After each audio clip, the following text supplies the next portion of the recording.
Hola, bona tarda. Benvinguts i benvingudes a la Biblioteca Francesca Baume-Son, que aquesta tarda acull la taula de debat entorn del llibre Operació Massacre de Rodolfo Walsh. Per aquesta taula de debat comptem amb la presència de Nora Catelli, crítica literària i professora de la Universitat de Barcelona, Rodrigo Fresán, escriptor, i Plàcid García Planas, periodista. A més, comptem amb la presència de Luis Solano, editor de Libros de l'Asteroide, que farà la moderació de la taula. Agrair a Libros de l'Asteroide i Casa Amèrica per comptar amb nosaltres per aquesta presentació. Recordar-vos també que aquí fora teniu la llibreria Pròleg, que té a la vostra disposició a la venda l'exemplar, el llibre que aquí podeu veure. I també recordar, això com els cinemes i els teatres, els mòbils, sisplau, en silenci, i res. Gràcies per estar aquí i que gaudiu de l'estona. Muchísimas gracias a todos ustedes por estar aquí con nosotros esta tarde, a las bibliotecas y a Casa de América por habernos animado a organizar esta mesa redonda. Operación Masacre se publicó en España por segunda vez en esta edición hace solo unos meses y nos parecía que era una idea, o que podía ser una idea bonita, reunir a 3 personas en torno al libro para que nos dieran 3 visiones también un poco distintas del libro y para que pudieran charlar entre ellos de literatura, de periodismo y igual de política también. Y pensando en esas 3 visiones, hemos invitado a Nora Catelli, que es profesora universitaria, crítica literaria y ensayista, es argentina, tuvo que marchar de Argentina al exilio en el año 76. Desde entonces vive en Barcelona, donde se doctoró en Filología Hispánica y ha dado clases de teoría de la literatura y literatura comparada en la Universidad de Barcelona. Y también ha sido crítica literaria y muchos de ustedes la habrán leído en La Vanguardia, El País, en otros muchos medios. Y es autora de diversos ensayos, entre otros Testimonios intangibles, que ganó el 29º Premio Anagrama de Ensayo, y en el 2016 también recibió el Premio Konex de Humanidades en Argentina. Plàcid García Planas, licenciado en Periodismo por la Universidad de Navarra, ha sido redactor jefe de la sección internacional de La Vanguardia, diario en el que ha ejercido como reportero desde el año 88 y ha cubierto diversas guerras, las guerras yugoslavas, 2 guerras del Golfo, los conflictos de Líbano, Israel, Palestina y Afganistán, entre otras cosas. Y en el 2010 recibió el primer premio de periodismo de investigación del Grupo Godoy, Grupo 62, y en 2012 se le concedió el memorial Juan XXIII por la paz. Es autor de numerosas obras, la última es La guerra es una piscina, editada por Coma Negra, en coautoría con el fotoperiodista Guillermo Cervera, y actualmente dirige el Memorial Democràtic de la Generalitat. Rodrigo Fresán es escritor y periodista argentino, vive en Barcelona desde el año 99 y colabora como crítico literario en diversos medios y entre su obra novelística o narrativa caben destacar diversos libros, pero bueno, por no mencionar solo unos cuantos: Historia Argentina, Jardines de Kensington y El fondo del cielo. Y actualmente trabaja en la conclusión de una trilogía de novelas, trabaja o ya está prácticamente terminado, la conclusión de una trilogía de novelas de la que ya se han publicado las 2 primeras partes, la parte inventada y la parte soñada. Entonces, a mí me gustaría que Rodrigo nos hablara un poco más como crítico y como escritor, hablase de Walsh y del libro desde una perspectiva de crítico literario y de escritor, sobre todo, que Nora hablase más bien de lo que quisiese, pero de una perspectiva más bien crítica y académica, y que Plàcid pues nos diera una visión un poco más periodística. Rodrigo, además, yo creo que lo contará, pero tuvo el privilegio de conocer a Walsh cuando en Argentina y vivió en su casa un tiempo y también nos lo contará. Y ahora no tengo muy claro cómo habíamos quedado, que empezábamos. Los mayores siempre hablan al final. Vale, pues entonces o Plàcid o Rodrigo. ¿O quieres? ¿Empiezo yo? ¿Quieres que empieces tú? ¿Empiezo yo? Sí, quieres empezar. ¿Sí? Bueno, no, yo voy a hablar un poco como lector, escritor y en el caso de Walsh muy puntualmente como alguien que era un lector pequeño pero que ya sabía que quería ser escritor cuando sea grande, ¿no? Mi percepción de Walsh, yo fui hijo de una típica familia argentina de la inteligencia porteña de los años 60, 70. Mi casa habitualmente estaba, no digo invadida, pero sí poblada por escritores y artistas. Mi padre hizo un libro con Borges y otro libro con Cortázar. Mi madre estudiaba psicología y Walsh venía seguido a casa, ¿no? Quiero decir, todo lo que yo puedo hablar de Walsh lo puedo hablar recordando, pero también ya con la perspectiva de los años, ¿no? En tanto el lector y escritor, a mí me interesa mucho, me interesa porque me parece que es una constante de la literatura argentina un poco, ¿no? Ahora también después puede tal vez profundizar eso, ¿no? La idea de un intelectual barra hombre de acción o persona que se convierte en personaje finalmente de sí mismo, que empieza atraído por la novela policial y por la literatura fantástica, ¿no? Yo siempre digo que a mí la literatura argentina, y un poco extendiéndola si se quiere a lo rioplatense, me parece que es la única... ¿No se oye? Hola, hola. Más no puedo hacer, ¿eh? ¿Ya? Sí. No, decía que yo creo que es la única literatura en español, seguro, me atrevería a decir, en todo el planeta y probablemente en la galaxia, en la cual todos sus grandes escritores totémicos frecuentaron el relato policial o la literatura fantástica, ¿no? Y que además, casi siempre desde el cuento también, ¿no? El cuento entendido como género rey, ¿no? En ese sentido, a mí me parece que antes de que Walsh se convierta en el Walsh políticamente combativo y todo eso, está esta idea de un intelectual explorando territorios, ¿no? Yo alguna vez dije que, tal vez con cierta intención de debutar, pero lo mantengo, que me parece que Rodolfo Walsh es casi lo más parecido a Lawrence de Arabia que tuvimos dentro de la intelectualidad argentina, ¿no?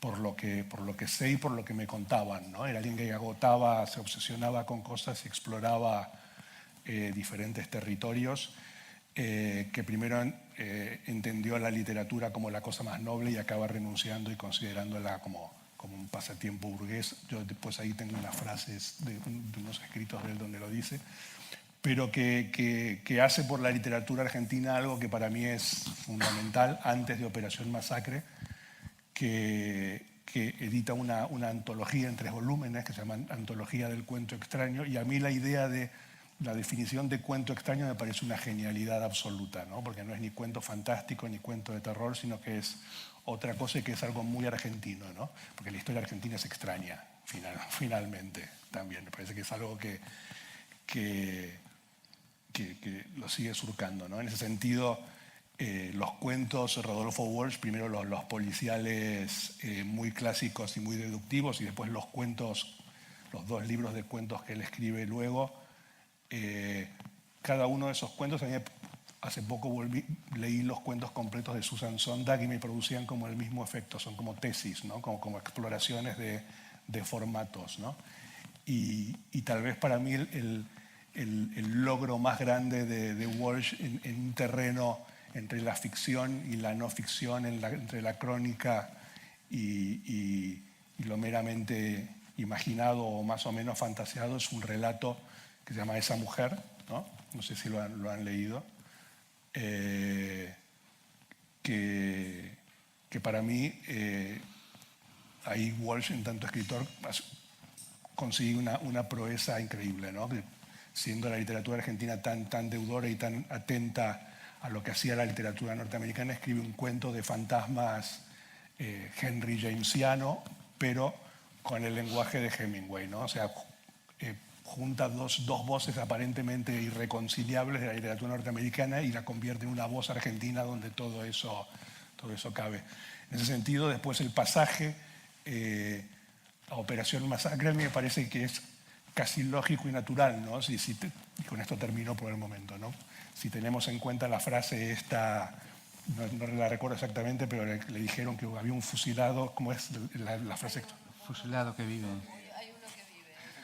Hay un fusilado que vive, ¿no? Es como un microrrelato extraño, ¿no? Porque quiero decir, es un fusilado que vive. Entonces es como que para Walsh, digamos, en una sola línea acaba con toda su fascinación, o pretende acabar, o quiere acabar con toda su fascinación por la literatura fantástica de ficción extraña y ya pasa a lo testimonial, ¿no? Después hay versiones que dicen que él quería volver a la literatura, ¿no? Sobre el final y que ya estaba un poco agotada su faceta política, pero bueno, son suposiciones. Sí. Bueno, yo no sé si soy la persona más indicada para hablar de este libro, porque me he enamorado de él. Yo cuando acepté el reto, a veces me dicen presentar un libro, a veces son más rollo, menos, dices, bueno, va, me lo voy a leer. Desde la página 1, como una flecha hasta el final. ¡Fa! Este libro logra una cosa sensacional. Diría que es el orgasmo del reportero, que es un tema que a mí personalmente no me interesaba nada, logra que te intereses profundamente por él y logra que llegues hasta el final del libro con ansiedad. Es como si Walsh te metiera una soga en el cuello y te arrastrara hasta el final del libro. No puedes llegar hasta el final.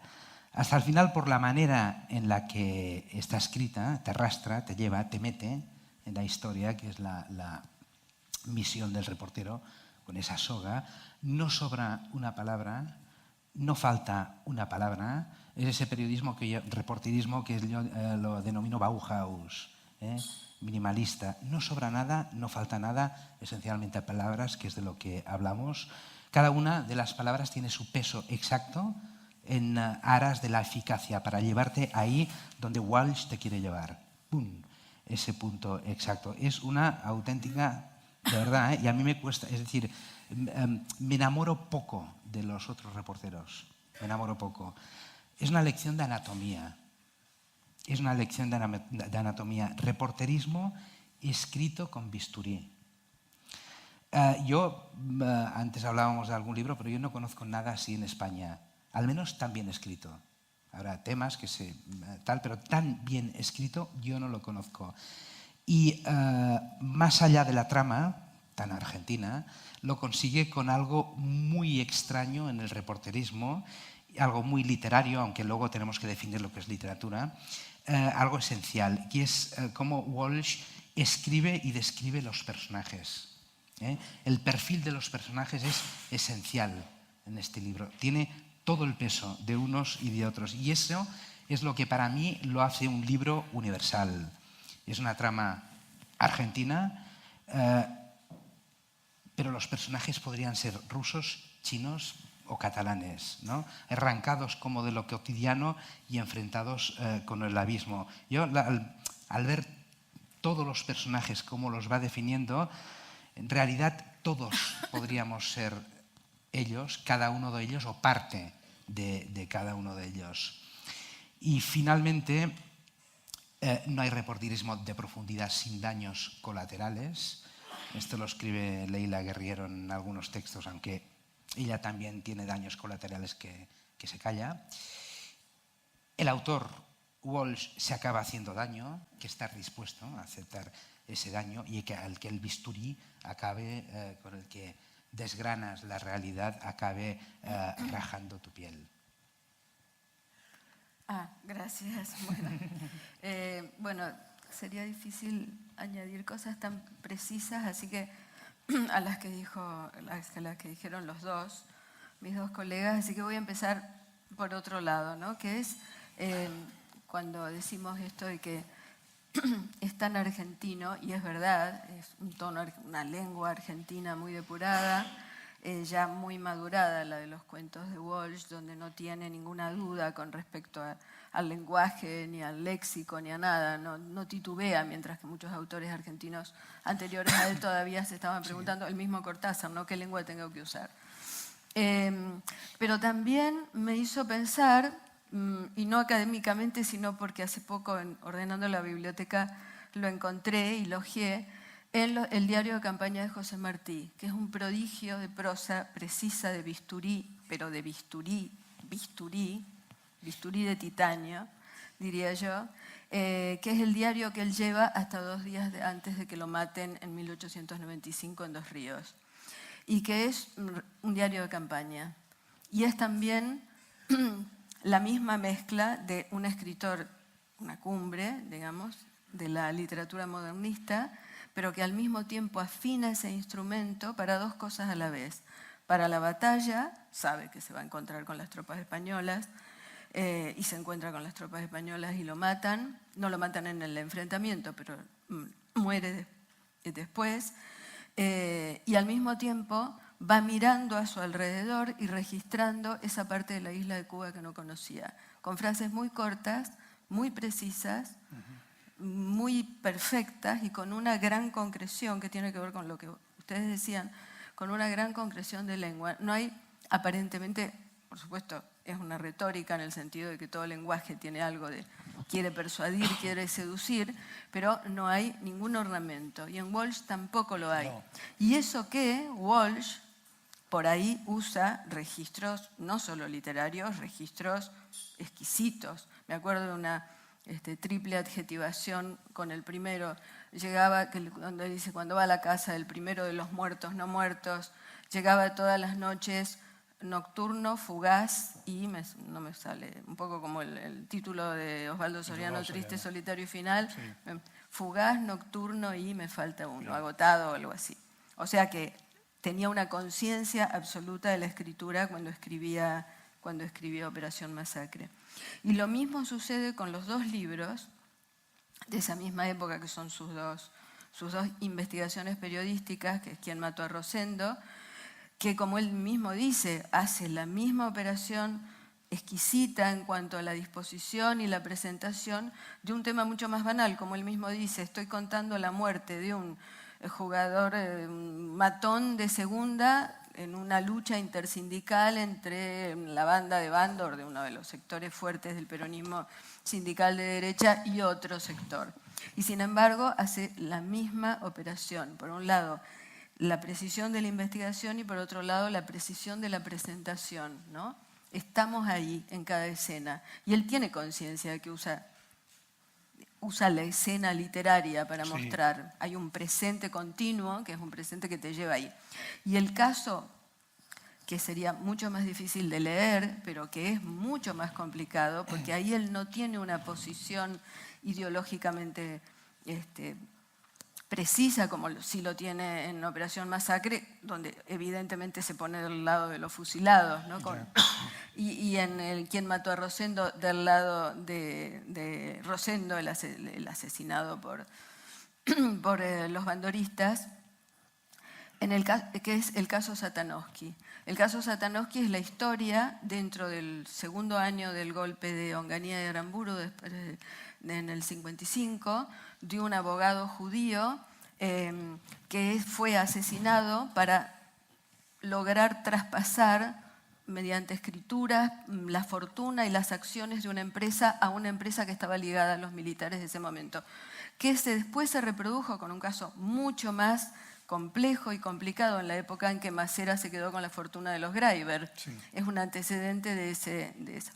Y en el caso Satanowski lo que hace Walsh es desplegar todas las fuentes y se borra mucho más. Ahí sí que él no está, ahí él es un reportero borrado, no hay una posición explícita salvo reconstruir a partir de los sumarios, los juicios, todas las fuentes indirectas, porque casi no tiene fuentes directas como en el caso de los muertos vivos, reconstruir ese caso.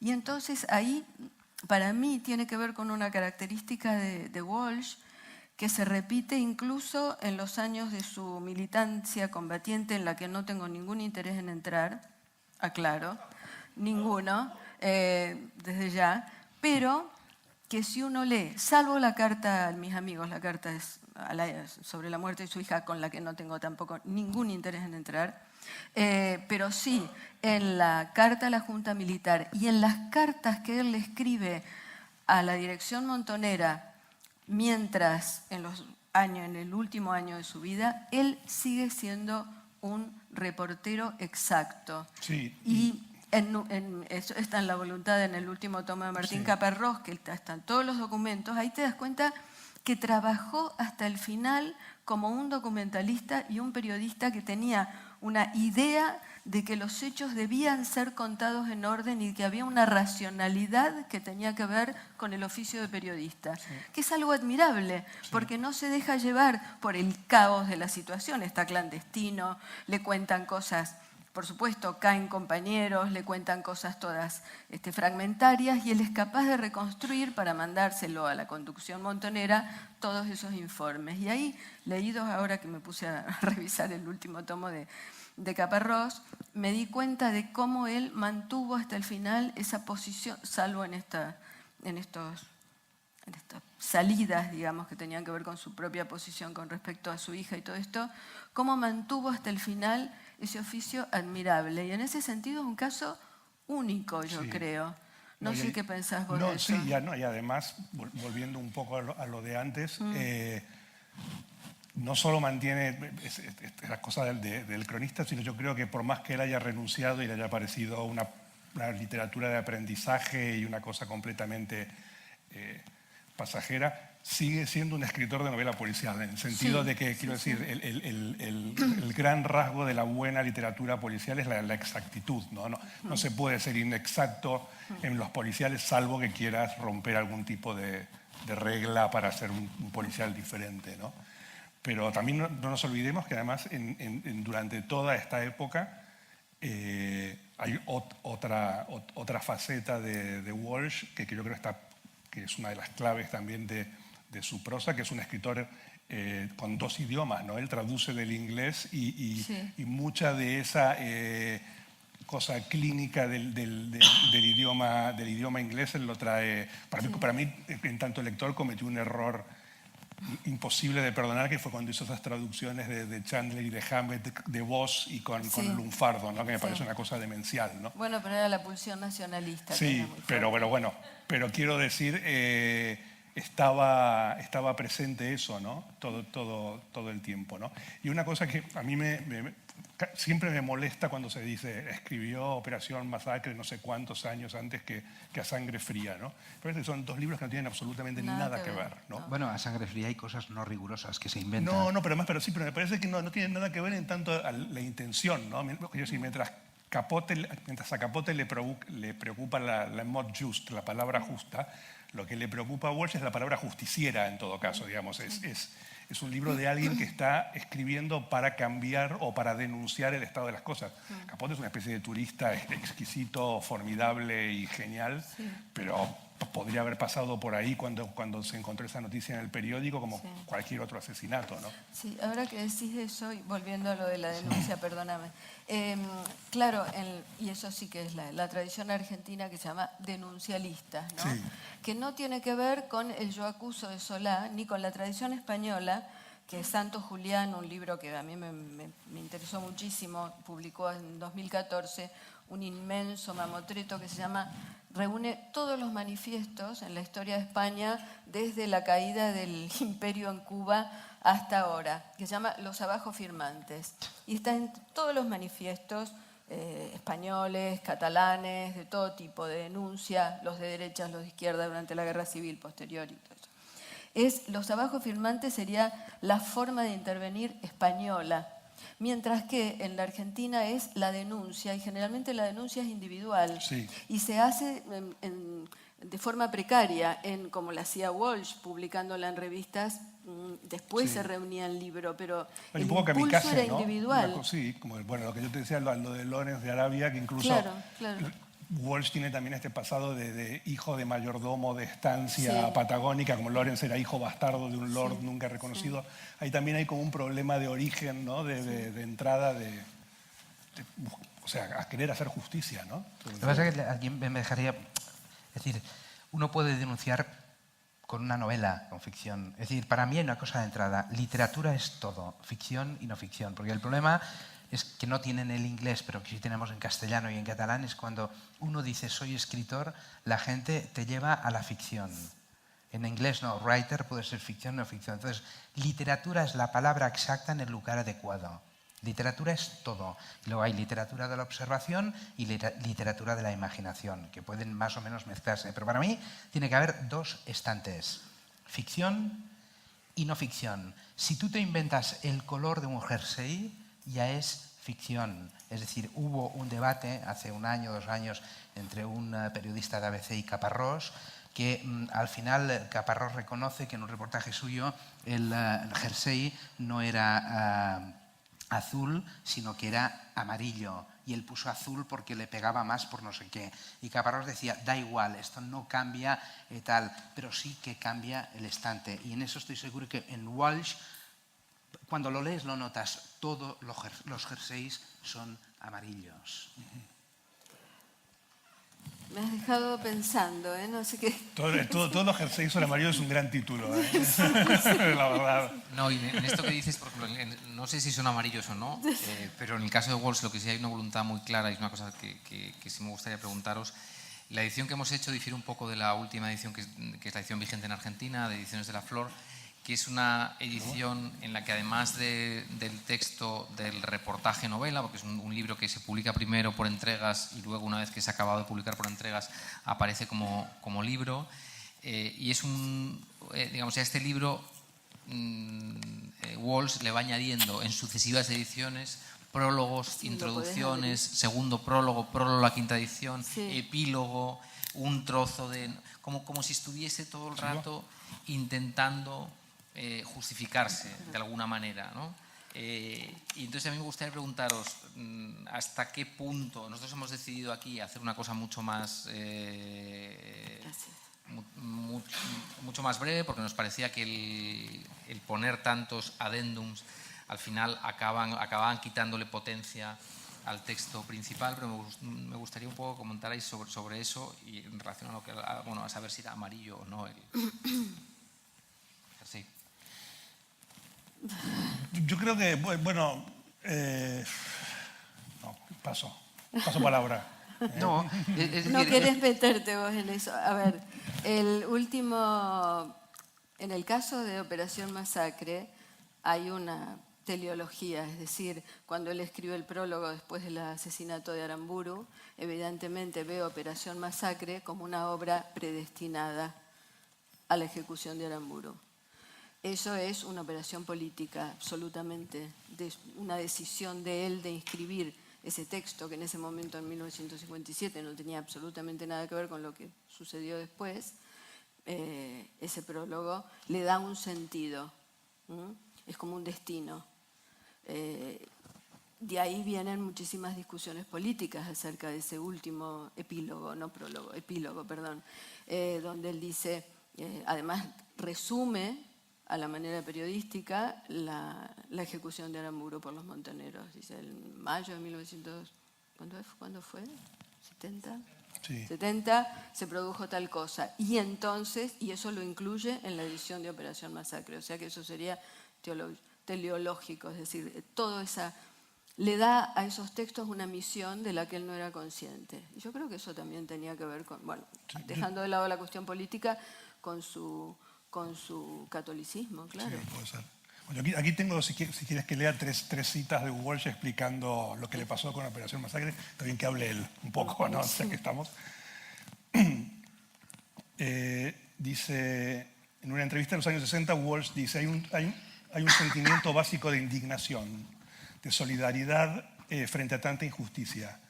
Pero supongo que no todo fue tan noble y tan claro. Dice, yo recién empezaba a hacer periodismo y no es extraño que influyera en mí la posibilidad de una gran nota.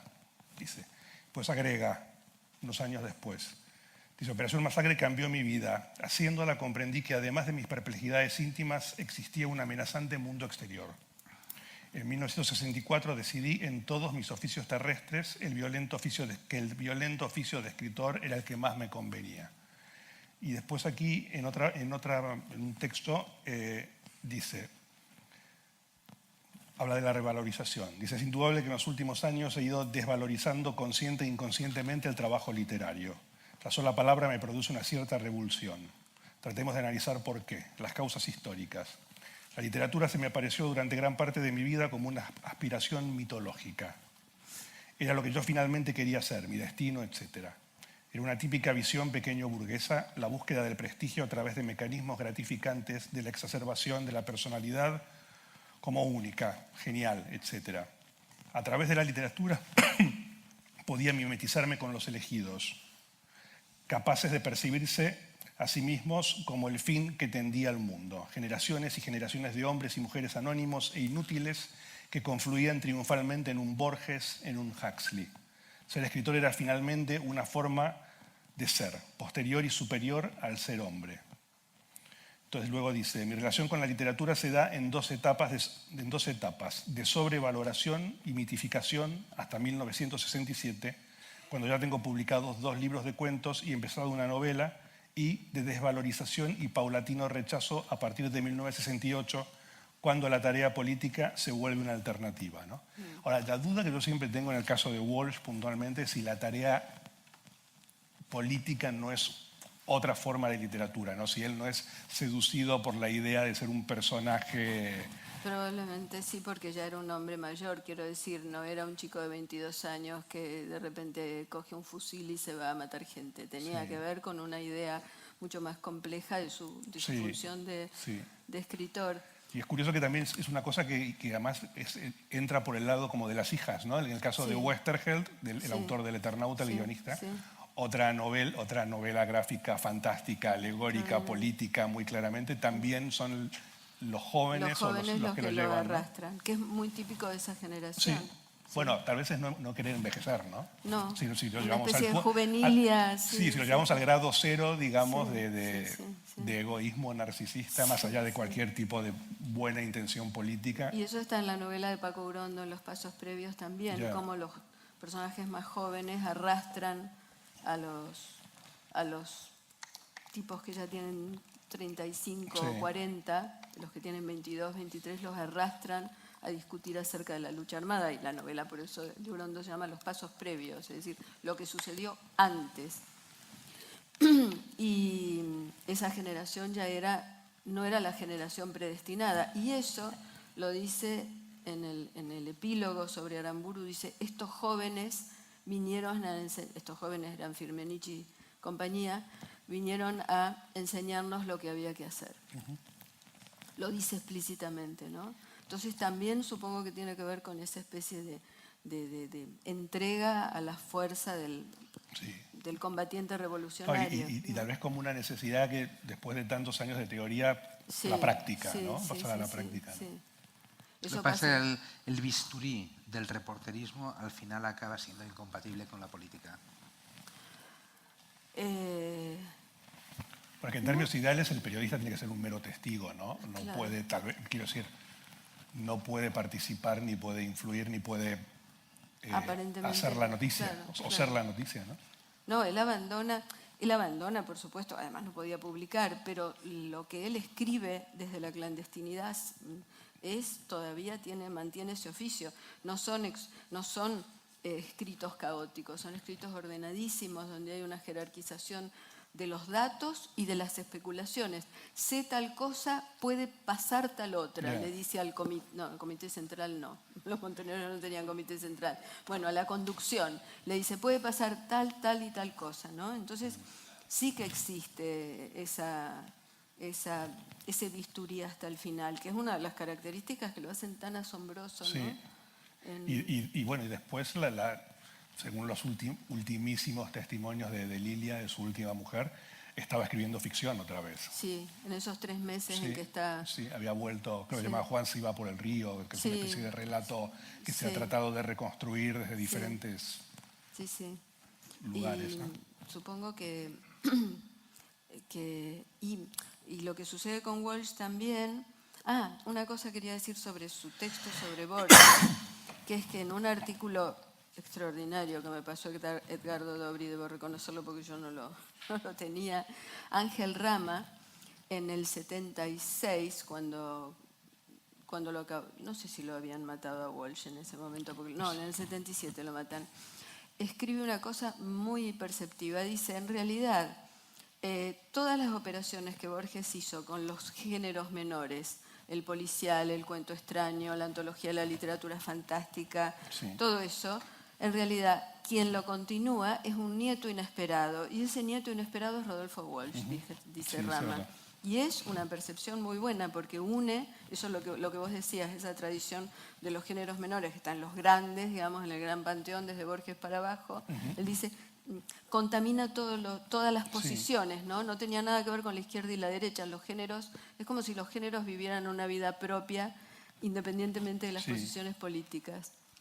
Bueno, que es lo que está en el escritor argentino y la tradición de Borges, ¿no? Que dice que, bueno, tenemos la fatalidad de ser esto, pero el universo entero es nuestro tema, al menos, ¿no? Sí. Y los géneros menores, que en cualquier otra literatura hubieran sido arrinconados, son como una especie de columna vertebral donde se mezcla todo, ¿no? Y en cambio la gran novela llega mucho después, ¿no? La novela. Digamos. Sí, y que además con la particularidad que todas las grandes novelas argentinas son casi como cuentos que se juntan a decir vamos a jugar a hacer una novela, ¿no? El único que falta en todos los razonamientos que estamos haciendo y que en realidad los destruiría todos es Roberto Art. Sí, verdad.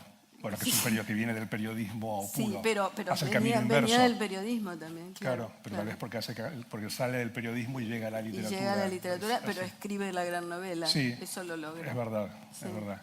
Pero sale del O periodismo... sea, olviden todo lo que hemos dicho.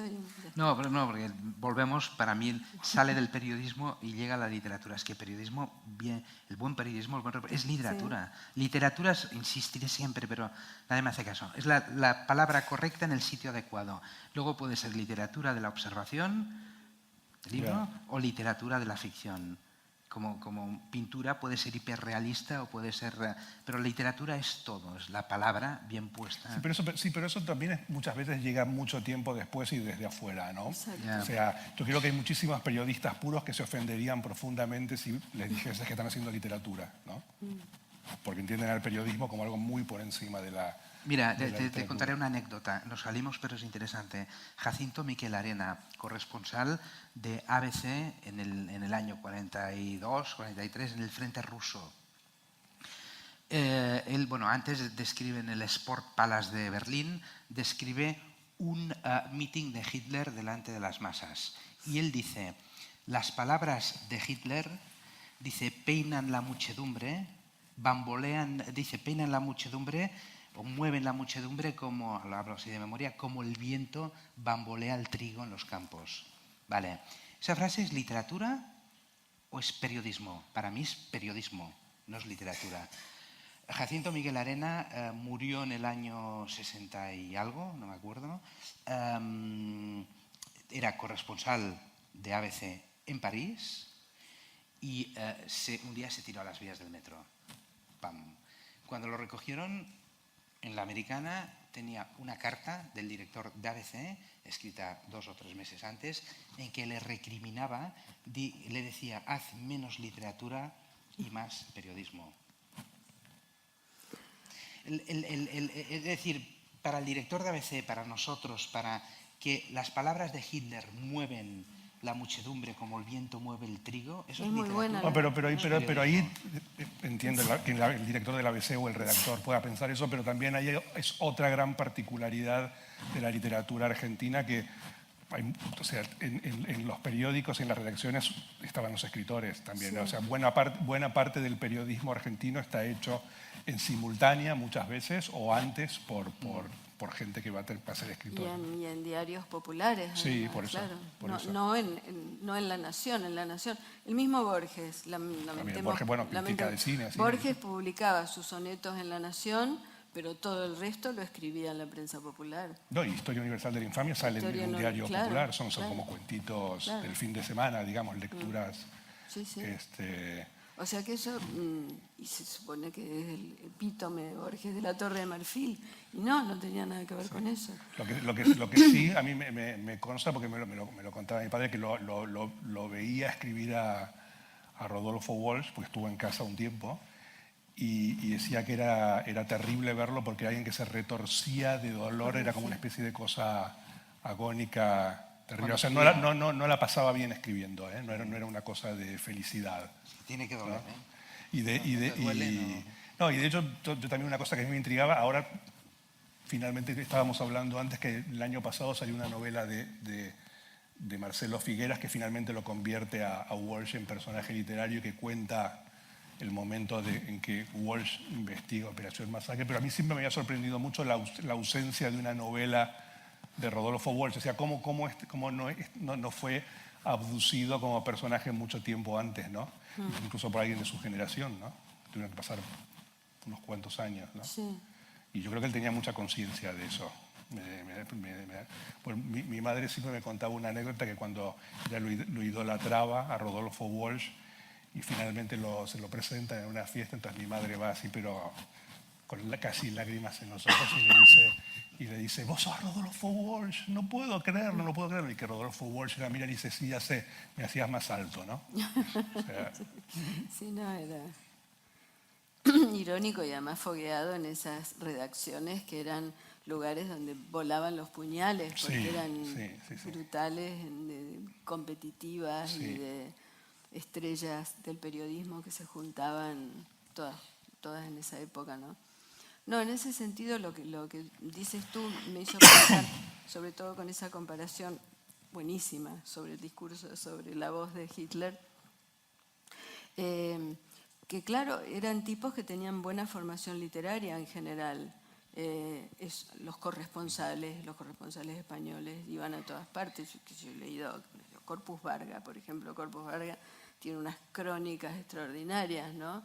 Muy elegantes. Eran grandes escritores los corresponsales de esa época. Sí, yo creo que la diferencia es cuando un periodista aspira a cambiar el estado de las cosas, que creo que es el caso de Walsh, Claro. a cuando un periodista es simplemente Quiere un hacer gran testigo. literatura, claro. No, es un gran testigo Bueno, y es alguien que tiene sí, que ver, sí.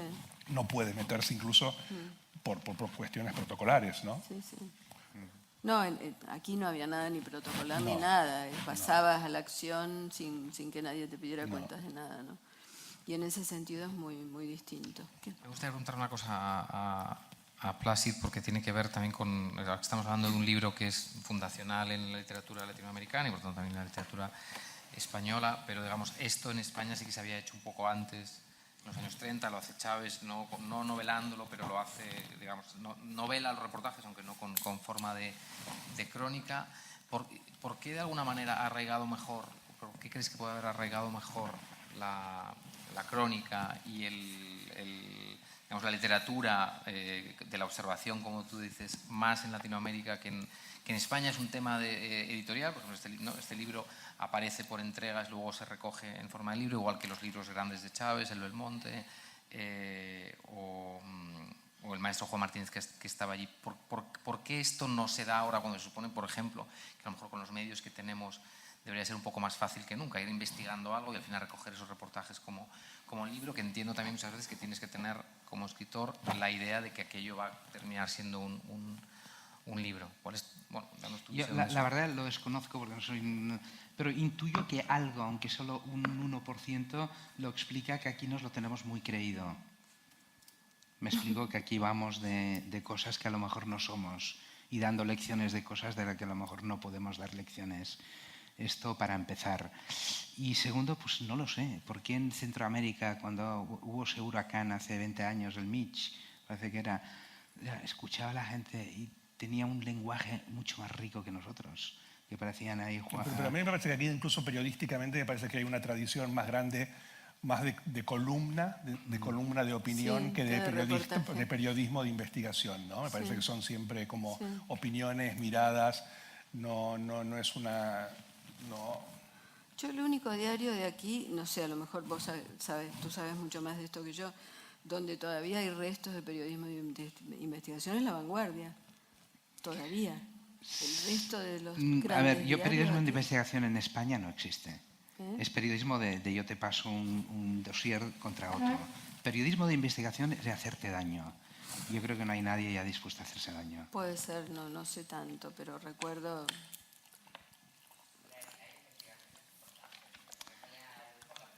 Sí, pero es decir, al final los periódicos de papel sobreviven, todos sabemos por qué sobreviven. Es decir, ya no Pero son negocio. Ya tiene que ver con una cosa que dijo Rodrigo, que es esta, la denuncia. Cuando uno se pone en posición de denunciar es porque quiere tener una parte activa Sí, en claro. lo que va a suceder. Quiere, entre comillas, cambiar las cosas de alguna manera. Mientras que aquí no hay ese espacio de la denuncia, aparentemente. Quizás sí lo haya. Hay algo, pero... Sí, pero sí. Pero Pero hay algo, pero me refiero a que debería haber más. Evidentemente hay algo, pero es pobretón. Es pobretón. Es decir, los periódicos de papel del 2017 al 2017 han bajado a menos de la mitad. bueno, tal vez eso se ha mudado un poco más a la tertulia televisiva, ¿no? Política. Y a la filtración. Sí. Ah. ¿Perdona, qué decías? Sí. Sí, hay más periodismo en el digital, esto está clarísimo. Sí, no sé. Yo me estaba refiriendo más, perdona, no porque no sé si investiga o no, sino porque porque no tiene esa mirada literaria de la que tú hablabas. Hasta la guerra civil hubo periodistas en castellano, en catalán, excelentes. La guerra civil trunca eso, porque muchos se van por la falta de libertad y y yo creo que no hemos recuperado el nivel de antes de la guerra civil, sobre todo en los años 30. 20-30, que es cuando la Primera Guerra Mundial empieza. España era un país neutral, entonces enviaba responsables tal, y ahí empezamos a hacer cosas muy guays. Pero en los años 20-30 hay un periodismo Bauhaus en España espectacular. Sí, Bueno, tienes la playa, con todo eso tienes una literatura. Sí, de todas maneras también hay que aclarar que, bueno, ahora uno lee Operación Masacre ahora en el contexto de toda esta especie de nueva neocronismo latinoamericano, etcétera, etcétera, pero en el momento en que sale Operación Masacre como libro es una rareza, ¿no? No hay libros como Operación Masacre, no era un género. Es sujeto, verbo y predicado. Yo veo tanto sujeto, verbo y complicado, es que te transporta, es pura vaselina. Este No, libro pero quiero decir, no había escritores que tuvieran ganas de hacer eso tampoco, me parece. No. ¿Eh? Perdona, no te No digo. se te oye. Ah, bueno. Trelew de Tomás, sí. Bueno, pero es posterior, ¿no? Sí. Pues es posterior. Sí. Sí, no, sí. Sí. Como veo que están muy animados y... Sí, pregunten porque nosotros... ¿Cómo no? Sí. Dalo tú. Hola. Bueno, esta no era la observación que quería hacer, pero al hilo de lo que comentabais sobre la insuficiencia o la carencia de un tipo de periodismo similar en España, pensaba que algunos ejemplos que se me ocurren de, digamos, investigador que se arriesga en España justamente suele ser el caso que son tipos que impugnan precisamente la dejación de los periódicos, ¿no? O sea, salen muchos libros que en cierto modo intentan colmar las insuficiencias de la prensa española, ya directamente en formato libro, diciendo aquí la prensa metió la pata o no hizo nada y vengo yo después, cuando ya no importa tanto porque esto ya es el periódico de ayer, ¿no? Y escribo el libro. Pero es una especie de mecanismo de compensación un poco extraño que tenemos aquí. Un ejemplo sería el último libro de Arcadia Espada, por ejemplo, ¿no? De Arcadia Espada, sobre la Gürtel, ¿no? Que coge y hace una investigación puramente de análisis arqueológico de la prensa siguiendo un caso determinado y los errores que comete a juicio del autor, aunque yo no he leído ese libro, pero bueno. Y nada, os quería hacer una pregunta sobre el recurso al narrador omnisciente, siguiendo este debate sobre, ¿no?, el límite entre literatura y periodismo, que a mí siempre me incomoda un poco y creo que Walsh lo hace en algunos casos, y especialmente en uno que creo recordar, leí el libro hace como 2 meses, en el que habla de uno de los personajes cuando llega a casa, después de un día agotador, creo que es el personaje de los 3 adjetivos, y entonces ahí sí que se mete en la cabeza de este personaje y un poco dramatizando esta llegada del pater familias a casa y tal, pues se mete en el cerebro del personaje, ¿no? Entonces, ¿qué pensabais sobre este recurso retórico dentro de este marco, de este género, digamos? Yo me dejáis un segundo. Yo me fijé en ese párrafo, me fijé en ese párrafo porque canta un poco con respecto al resto, pero creo recordar que él es muy sincero. Dice, si tuviera que meterme, o sea, es muy sincero es muy sincero a la hora de, aunque te diré, yo no me metería nunca en el interior de un personaje, lo único que sí que soy muy partidario de la primera persona. Te diré por qué. Porque cuando un periodista, primera persona bien utilizado, en función de la eficacia, porque cuando un periodista dice el primer ministro francés afirma que, eso es primera persona, porque una primera persona ha elegido que la noticia es del primer ministro francés y no del inglés. Y de las frases que ha dicho el primer ministro francés, ¿cuál tú eliges? Siempre hay primera persona, siempre. O sea, no existe me explico. Lo que pasa es que la disfrazas, esa primera persona. Pero sí que es cierto, me fijé en ese párrafo. Y fue de los pocos que me extrañaron, pero creo, ahora no te podría tal, pero que lo solucionó bien como en la manera en que lo contaba. Y luego, volviendo a lo que tú decías, que liga con Walsh, decías, ahora están los libros para hacer periodismo porque ya no se hace. Es decir, al final, el periodismo es una manera de mirar el mundo, ¿vale? De hecho, este libro lo publicó como pudo, en diarios que nadie conocía, no sé qué y tal, y es magistral este libro. Yo creo que hoy en día, es decir, ya se ha acabado el diario de papel. El otro día un amigo mío me lo decía, se metió en el tren en Mataró y dice, Plas, y dice, en todos los asientos hay una Vanguardia, y para el caso, pues la Vanguardia, El País, la ABC o el periódico, da igual. Dice, ¿sabes qué hace la gente? Dice, la aparta y abre el móvil. ¿Vale? Entonces el periodismo ya no es el periodismo de papel, es lo mejor que se hace, como decían por ahí, es los digitales, es una manera de mirar el mundo. Se hace periodismo a través de tweets, a través de Instagrams, a través de 1000 cosas, como hizo él. Él empezó a hacer periodismo a través de fragmentos como él pudo entrar, ¿no? Y esta obsesión se ve en el libro en un detalle que es muy conmovedor, que es la obsesión que tiene él por, digamos, dejar claro que fue antes de las 12. Que sí. Entraron antes de las 12 y lo va recordando porque es un hecho que tiene que ser público a toda costa, porque es lo que en cierto modo rompe del todo la versión oficial o cualquier posibilidad de que el poder se justifique, ¿no? Sí. No sé si querés No, decir bueno, algo yo no, sobre la primera y tercera persona.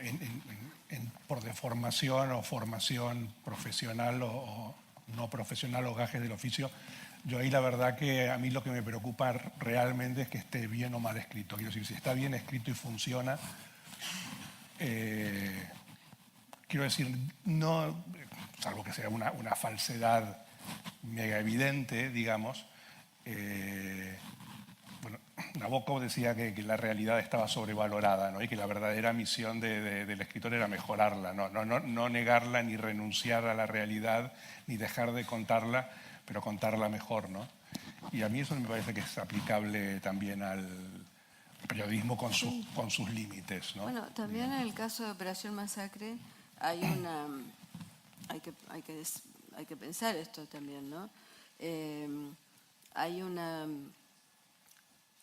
Walsh se ve obligado a describir a personajes muy humildes y tiene que reconstruir el modo en que viven. Y hasta cierto punto, todo eso es artificial, en el sentido de que él no conoce esas casas, ni conoce esas costumbres, las infiere de la forma de vivir de sus mujeres que trabajan, que limpian, que guisan, que están en la casa esperando, como el personaje este.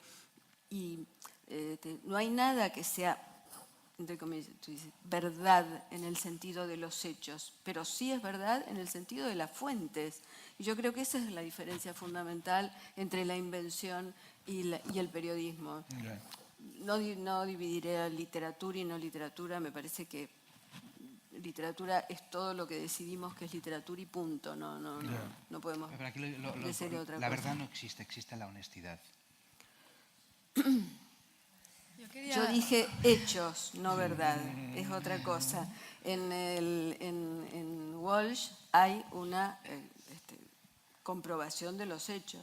En ese sentido, sí, que tiene que ver con una verdad histórica, si es que podemos llamar verdad. Hechos históricos, diría yo. Verificaciones, que es la palabra, sería la palabra. Pero que además todo eso acaba constituyendo el estilo de Walsh, ¿no? Claro, cuando lees la carta a la Junta Militar o la carta a sus amigos, está esa misma exactitud y la necesidad de que todo quede lo más claramente posible. Sí. No es que todo vaya a quedar claro porque es imposible, pero sí hay una necesidad y una ambición y un deseo de ser lo más claro posible. Y eso me parece tan válido como la exactitud absoluta en un punto, ¿no? Bueno, y además la carta a mis amigos es un panfleto, que es un género ilustre. Yo acuso de Solá, es un panfleto. Estoy citando y la voluntad ahí no es no son los hechos, sino la voluntad de persuadir. Sí, cuando cuenta lo de la muerte de su hija, hay una frase que dice, cuando ya se enteró que murió su hija y está en el subte, creo, en el metro, y que él dice que escucha a alguien decir, me gustaría dormir durante un siglo o algo por el estilo, y él dice, comprendí perfectamente de qué se trataba lo que estaba sintiendo este hombre. Yo no sé si escuchó a alguien decir eso. No me importa, en un punto, ¿no? Y quería hacer un apunte que relaciona esto de las cartas, porque hace poco ha salido por esos criterios editoriales extraños el libro de María Moreno, que se llama Oración, que un poco reconstruye esas cartas, que entiendo que Nora no quiera hablar de ello, aunque ahora estoy muy intrigada de esa especie de rechazo de no quiero. Será, bueno, pues obviamente si no quiere, no quiere, pero ahora sí que quiero que hable de ello. Pero bueno, al margen, dentro de cómo es esta autora y la relación que tiene con el periodismo, bueno, María Moreno pues es un montaje en sí. Entonces, yo lo leí me pareció interesante que... Bueno, debo decir una cosa con respecto a lo de María Moreno. La primera que cuestionó el estatuto ético de la Carta a mis amigos no fue María Moreno, y no la cita no porque no la conociera, sino porque María Moreno suele no citar sus fuentes, que es Adriana Astuti. Vale. Adriana Astuti murió hace poco, muy joven, era una de las editoras de Beatriz Viterbo, y tiene un artículo donde lee la carta a mis amigos desde un ángulo crítico, diciendo que se construye ahí un personaje sacrificial, la madre cristiana con el niño debajo de la cama, y que por supuesto no pudo decir esa frase, como bueno, que después la dice su pareja, ¿no? Dicen en realidad. Sí. Y dice además, y señala una cosa, Adriana, en un texto que tiene por lo menos 20 años, que es muy inquietante en esa carta.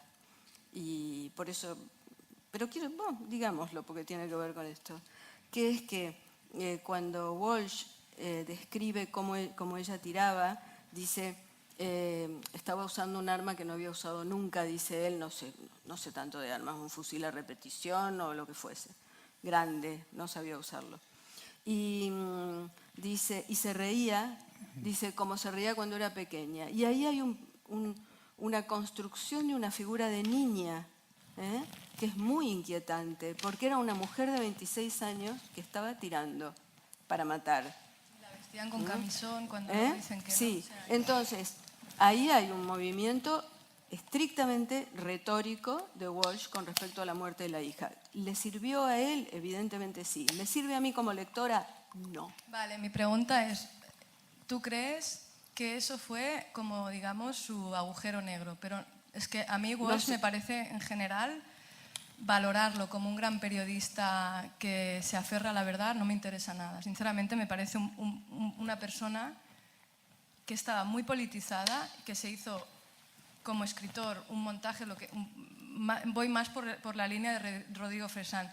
Si lo leo ateniéndome al bisturí, primero se me muere el libro, y segundo no se me sujeta por una concepción del periodismo también pues, que se ha revisado mucho críticamente, y al final pues, los libros que envejecen, pues volviendo a lo que usted dice, pues al final las visiones que me parecen totales, puedo estar de acuerdo o no, pero por ejemplo creo que fue Aguilar que hizo El advenimiento de la República, un libro muy interesante. ¿Quién? La editorial Aguilar, sí, creo que era, sí. que decía, que ponía 4 autores, que era Pla, Berenguer, Chamar, Destino.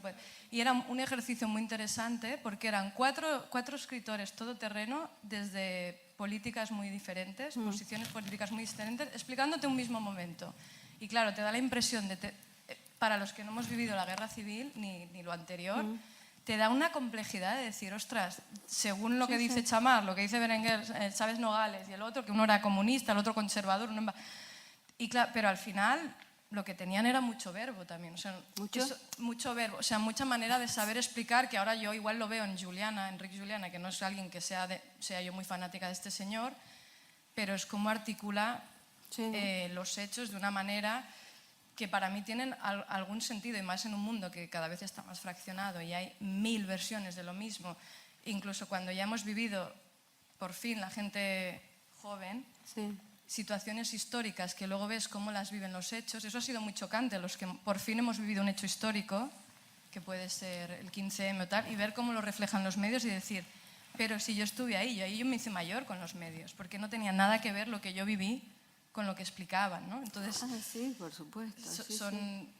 no sé, son... No, yo... Pero tú me estás diciendo que este libro es malo, eso no te he entendido al No, principio. que si lo leo, para mí la posición de lectura es muy importante, según qué libros. Si lo leo desde la veracidad de un reportaje periodístico, no lo disfruto. Lo pongo bajo sospecha y lo veo como una herramienta de creación y supervivencia de una persona que está en una situación muy compleja y que estaba muy impregnada por esa situación. Entonces, su fidelidad consiste en, bueno, lo estoy diciendo, o sea, este personaje ya me está explicando que... ¿Pero estaba en una situación compleja cuando lo escribió? Bueno, sí, Bueno, claro. como ciudadano movilizado lo estaba, o sea... Acababan de matar a su O sea, ¿no hijo. le cambió un poco la visión de las cosas? No tengo ni idea, yo no lo conocí. No tengo ni idea. Yo te estoy hablando de los Ahora, textos. has citado a algún de- periodista no que de es sujeto, Walsh. verbo y complicado, ¿eh? Pero el estilo es una cosa... ¿Tú te estás refiriendo, perdona, a la carta de Walsh o a Abrazo Masacre? Sí. Ahora me he saltado un poco. La lectura me refería a la Operación Masacre. Ah, sí. No sé si te quieres decir algo. Yo, quiero decir, todo el libro sobre la realidad o sobre la verdad acaba yo siempre digo, acaba decantando en si es bueno o es malo, o está bien escrito o está mal escrito, ¿no? A todo libro que ofrezca una determinada versión de las cosas siempre se le puede enfrentar un contralibro, digamos, que hay espacio para todo y para todos, ¿no? A título personal yo no puedo evitar, que ya me parece que quedó bastante evidente, ¿no? que me interesa muchísimo Rodolfo Walsh como personaje, ¿no? Me parece un gran personaje argentino, ¿no? Sí. Con todo lo que eso significa, ese adjetivo, ¿no?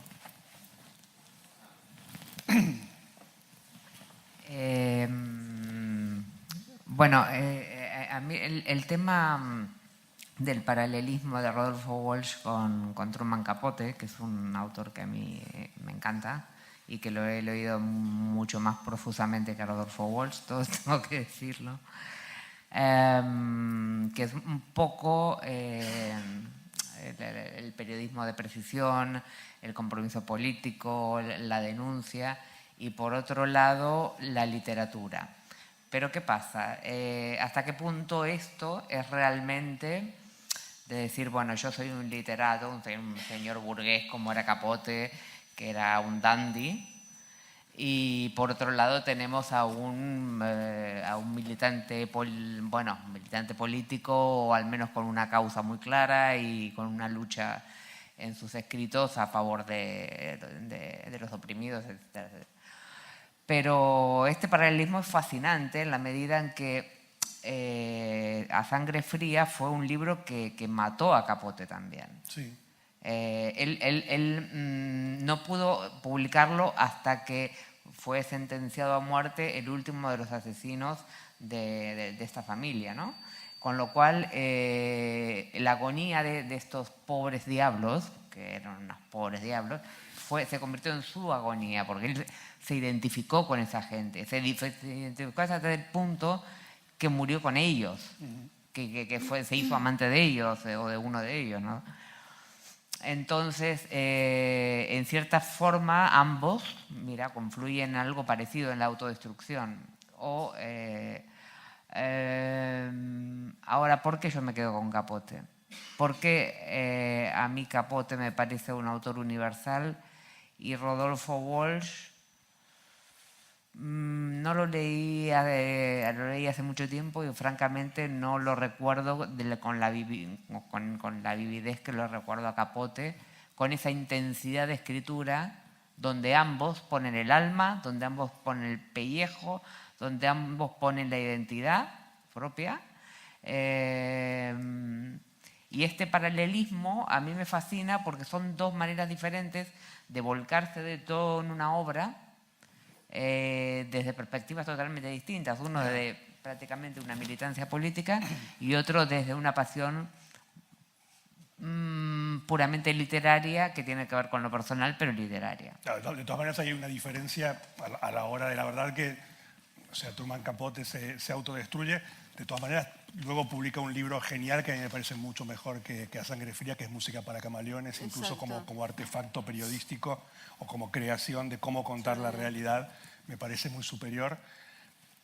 Y del otro lado tenemos a Rodolfo Walsh, que es alguien quien no decide su final. O sea, puede haber ayudado a que ese final suceda, pero bueno, lo matan, ¿no? Sí, Finalmente, claro. o sea, quiero decir... Bueno, pero podría haber seguido... O no, se podría haber salvado. Quiero decir, no. Decir autodestrucción en el caso de Walsh no lo veo, sinceramente. Biográficamente no se sostiene. ¿Eh? Eso no, lo siento, pero saber a qué te expones no tiene que ver con la autodestrucción en ese sentido. No. Ahí se deja de ser un asesinato. Claro. O sea, que claro. no...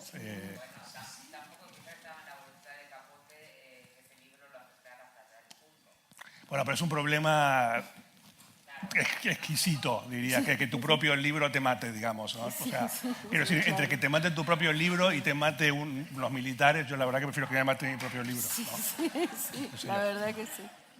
Para ponerlo de una manera así un poco bestia, ¿no? Sí, pero pero es que no tienen nada. sí, no, seguro. ¿Alguien tiene alguna pregunta más? Tenía una para ti como editor, felicitarte por publicarlo, pero también preguntarte por qué, o sea, cuáles fueron los factores que te hicieron traerlo en este momento. Nosotros, digamos, hemos publicado desde el principio de Asteroide muchos libros de no ficción, aunque estén un poco mascarados en el catálogo. De hecho, el primer libro de no ficción es un libro de no ficción argentino, de Andrew Graham Yule, que se llama Memoria del Miedo, que es un libro escrito en inglés, pero por un autor argentino, sobre la guerra sucia. Era muy amigo de Walsh. Y muy amigo de Walsh y muy amigo de tu padre también. Sí. Y luego hemos publicado también muchos libros, luego, digamos, dejamos la parte argentina y hemos publicado muchos libros sobre todo de la primera mitad del siglo XX español, porque yo creo que la dictadura lo corta todo. Corta desde no ficción es clarísimo que lo corta todo. No hay nadie haciendo libros de no ficción. Bueno, si quieres, podrían estar los libros de Cela hablando de viajes, que eran libros de no ficción, pero con un tema con cierto trasfondo político o social prácticamente no había muy poca cosa. Entonces hemos publicado muchos libros de esa época. El último libro fue un libro a 3 voces sobre la Revolución de Asturias. Eran los reportajes de Pla, los reportajes de Chávez y un reportaje magnífico de José Díaz Fernández. Y la idea es más o menos publicar un libro por año de este tipo y escrito en español. Y hace años conocí al editor de Ediciones de la Flor, que es el que representa los derechos de Walsh, y bueno, pues me costó 3 o 4 años convencerle de que nos cedieran los derechos, y es la única razón por la que ha salido ahora en el mes de septiembre en vez de haber salido un par de años antes. Y espero que vengan más libros de estos. La idea es seguir haciendo un poco de arqueología literaria en lo periodístico literario. Y, perdón, y se me ocurría recién, ¿tenemos que como terminar o no? Sí, ¿no?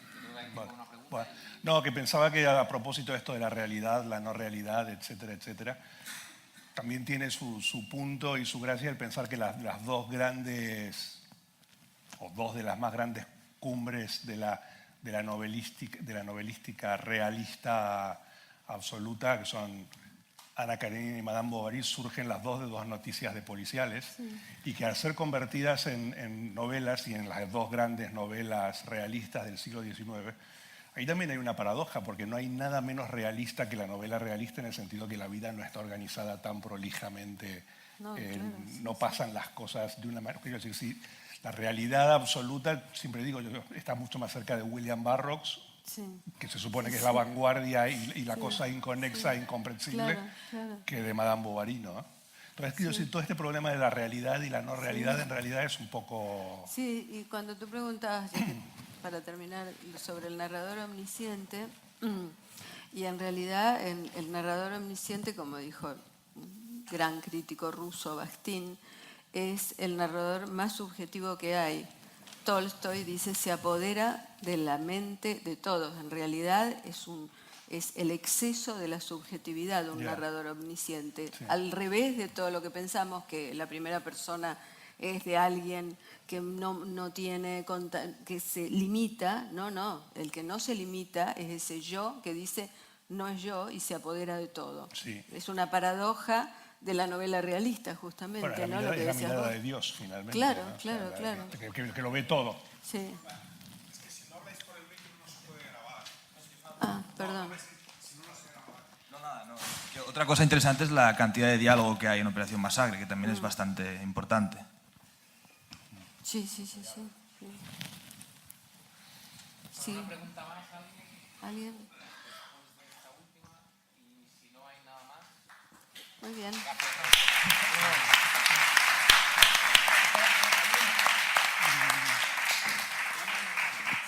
No, que me sorprende que no haya salido el paralelismo con Orwell, con George Orwell, por esto de, ¿no?, la paradoja de alguien muy preciso, o sea, un bisturí, y alguien muy politizado, ¿no? No sé si esto les surge algo. Me olvidé. Inglés hablando de otro país. Pero de todas maneras, a mí, Homenaje a Cataluña no es el mejor libro de la Guerra Civil Española, ni de lejos, ni el mejor libro de Orwell, ¿eh? No, yo no he nombrado, me refería a la paradoja de alguien que es el bisturí de la prosa del siglo XX. No, bueno, Orwell hablando tiene de reportajes cortos extraordinarios, como uno que se llama Cómo mueren los pobres, que es cuando él tuvo tuberculosis y lo ingresaron en un hospital de pobres en París y hace un reportaje extraordinario, y otro que se llama Crónica de una ejecución, que te lleva con el condenado hasta el momento de la ejecución y no describe la ejecución. Eso es. ¿Quién es el autor? Orwell. Orwell. Los reportajes de Orwell, no los más famosos, son realmente prodigios también de bisturí, como dirías tú. Sí, es verdad. Nos habíamos olvidado de Orwell. Bueno. Sí.